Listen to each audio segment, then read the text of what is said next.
ಸಾಹಿತ್ಯದ ತವರು, ಶೌರ್ಯದ ಉಸಿರು, ಇತಿಹಾಸದ ಹಸಿರು. ಇದೇ ನಮ್ಮ ಹೆಮ್ಮೆಯ ನಾಡು, ಮುಧೋಳ.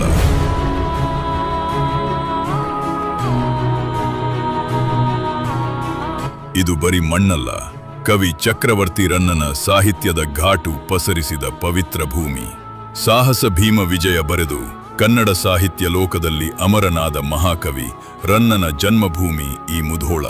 ಘೋರ್ಪಡೆ ಸಂಸ್ಥಾನದ ರಾಜ ಗಾಂಭೀರ್ಯ ಹಾಗೂ ಶೌರ್ಯಕ್ಕೆ ಸಾಕ್ಷಿಯಾದ ರಾಜಮನೆತನ. ಜಗತ್ತೇ ಬೆರಗಾಗುವಂತೆ ಗಡಿ ಕಾಯುವ ಭಾರತೀಯ ಸೇನೆಯ ಹೆಮ್ಮೆಯ ಮುಧೋಳ ಹೌಂಡ್ ನಾಯಿಗಳ ತವರು ಮನೆ ಇದು.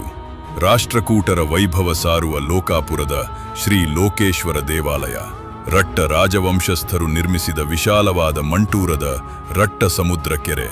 ಇಲ್ಲಿನ ಪ್ರತಿ ಹನಿಯಲ್ಲೂ ಇತಿಹಾಸದ ಸದ್ದು ಕೇಳಿಸುತ್ತದೆ.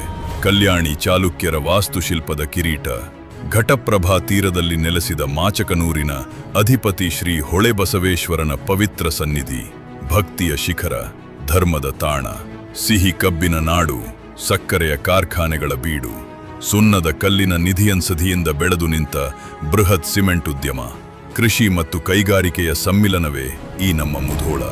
1857ರ ಆಂಗ್ಲರ ಶಸ್ತ್ರಾಸ್ತ್ರ ಕಾಯ್ದೆಯನ್ನು ಧಿಕ್ಕರಿಸಿ ಮಾತೃಭೂಮಿಗಾಗಿ ಪ್ರಾಣತ್ಯಾಗ ಮಾಡಿದ ಹಲಗಲಿಯ ಬೇಡರ ವಿಪ್ಲವ, ಬ್ರಿಟಿಷರ ನಡುಕಕ್ಕೆ ಕಾರಣವಾದ ಕ್ರಾಂತಿವೀರರ ರಕ್ತದ ಬಿಸಿ ಇಂದಿಗೂ ಈ ಮಣ್ಣಿನಲ್ಲಿದೆ.